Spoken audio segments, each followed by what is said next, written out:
Legend. Wait for it, Daryl. Hey guys, it's me, Legend.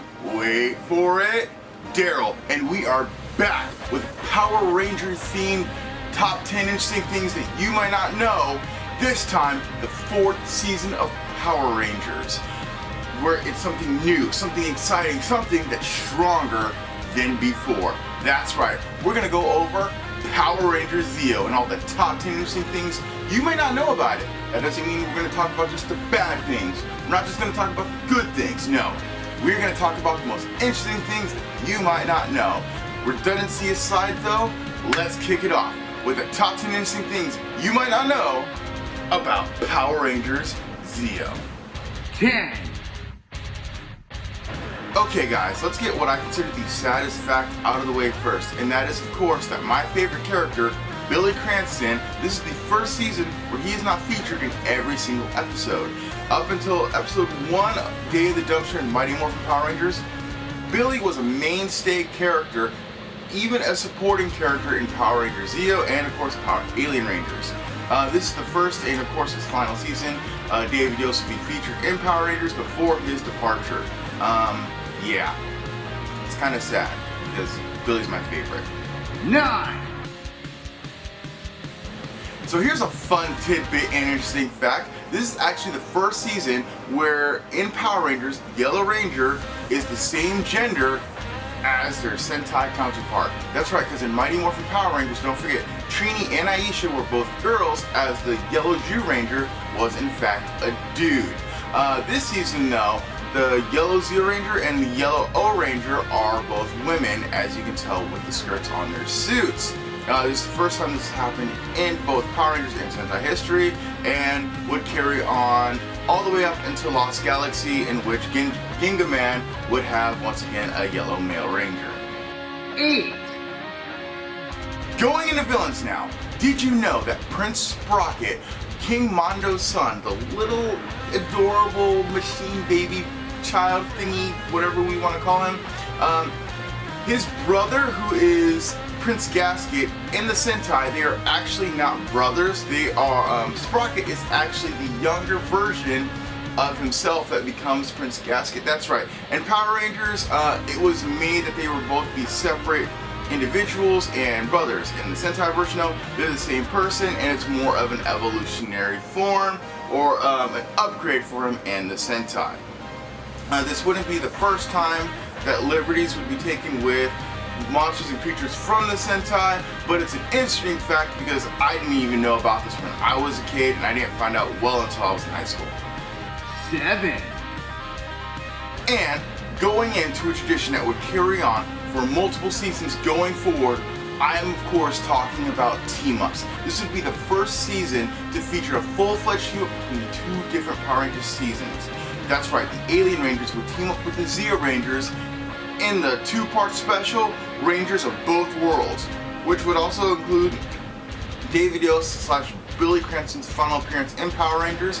However, they would continue this tradition of having a Ranger from a previous season show up all the way up into Power Rangers Ninja Storm, but that couldn't be helped because Ninja Storm actually took place in New Zealand, where the American cast took place in California.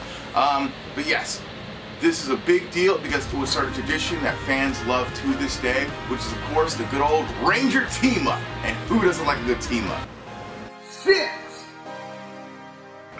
And going into episodes, did you know that Power Rangers Zeo would actually be the final Power Ranger series to feature more episodes than its Sentai counterpart? That's right, O-Ranger only featured 48 episodes in the Super Sentai. Power Rangers Zeo actually had 50 episodes. This would never be replicated ever again. It's still really cool and fantastic, especially seeing as how the fan consensus is that Power Rangers Zeo is actually superior to its Sentai counterpart, O-Ranger, which from what I understand was all over the place as a series. 5. Also, did you guys know that Power Rangers Zeo features more episodes than any other Power Rangers season? That's right, while Mighty Morphin has 3 seasons, which everyone usually combines together for over 150 episodes, Power Rangers Zeo has the maximum amount of 50 episodes, something that no other Power Rangers series going forward would ever be able to replicate. Power Rangers Zeo right now has the highest amount of episodes in the entire franchise, and that is a really big, cool, and special deal.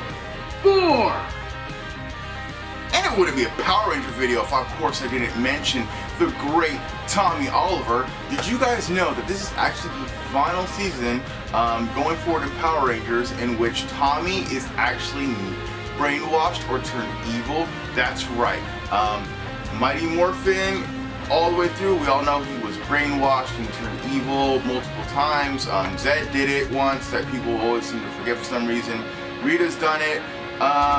But going forward after this season, after Tommy was brainwashed, turned evil again, and king for a day, Tommy wouldn't be made evil anymore. Nope, in fact, completely different routes. He would be turned invisible, put into a coma, and Power Rangers Dino Thunder, he had that one appearance, and Forever Red didn't really do anything besides be cool. But of course, in Ninja Steel, he wouldn't be made evil. Instead, an evil robot clone version of Tommy would exist.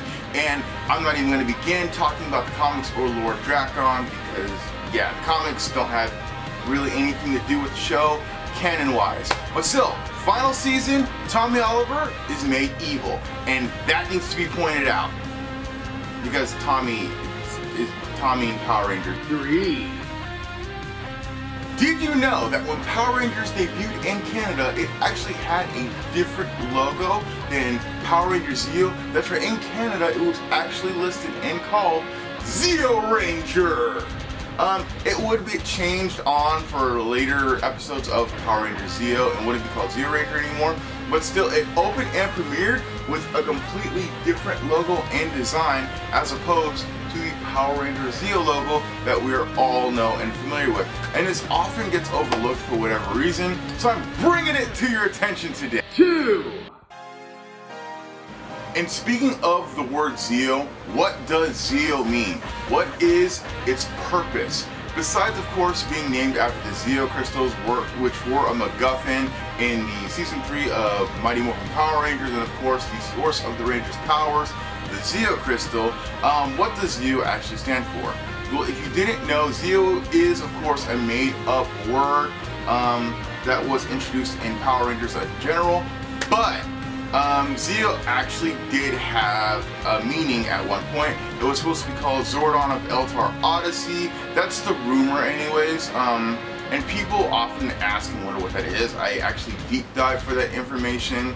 And Eltar is brought up, but we don't really know a lot about its mythos or its origin. There were rumors that it was going to be brought up more in Zeo, but it was never really brought up upon. But I kind of wanted to touch on Zeo and its meaning because it doesn't ever get talked about enough. So yeah, Zordon Eltar Origins. Yeah, Zordon Eltar Origins. That's what Zeo was supposed to go for. And I wanted to bring it up. 1, And last but not least, guys, the coolest, most interesting fact that I can think of when talking about, of course, Power Rangers Zeo. There are rumors that heavily imply and suggest this was almost going to be a thing. I'm usually not a fan of rumors that I can't find or support. However, going through interviews, talking with, actual show producers, and of course, people that I've met and learned, 100% believe this is true. And that is, of course, did you know that Trey of Triforia, his actor was actually voiced by Brad Hawkins? And there's a very interesting and good reason for it. That's because the Trey of Triforia thing was a last minute call. That's right, Trey wasn't always supposed to be 3 dudes, 3 aliens from another planet called Triforia. No. In fact, he was voiced and dubbed over by Brad Hawkins for a really interesting and particular reason. That's because Brad Hawkins at the time was supposed to be the Gold Ranger. He was initially cast and voiced for the role, however, decisions were made not to go with it and instead reintroduce Austin St. John, who played Jason in Mighty Morphin, as the Gold Ranger and replaced Trey of Triforia. The more interesting thing about this rumor is that Brad Hawkins was originally going to reprise his role as Ryan Steele from VR Troopers, which was a sister show, spin-off to Mighty Morphin Power Rangers at the time. This would have helped introduce VR Troopers into the canon of Power Rangers, similar to how Masked Rider is also a spin-off to Power Rangers itself. I personally would have loved to have seen that and had Jason reintroduced in a different way, simply because I love world building and I love spin-offs. But yes, that is what I consider the #1 top most interesting fact when talking about Power Rangers Zeo. And there you have it, guys, the top 10 interesting things you may not know about Power Rangers Zeo. I did a lot of research going into this. I hope you guys are pleased with all these fun and new interesting tidbits. More episodes, top 10 interesting episodes, are coming to the channel. I'm not just going to leave you guys hanging with one video. I hope you guys are having a great and fantastic summer. Please remember, you can watch a majority of Power Rangers on YouTube now, and more chat content is coming on my channel, okay? Not just wrestling content, not just Yu-Gi-Oh content. I love everything, and I like to post content on this channel. Please like, share, subscribe, follow me on TikTok, Twitter, and Instagram. Those are the social media platforms that I typically use. We're having a great and fantastic day. You stay classy and have a super mega day. Yeah, I know that was a lot. I'm working on it. I'm not gonna do the morph. It's a lot of work, guys. I'm sorry. I'm not a fake fan though. I'm not a fake fan.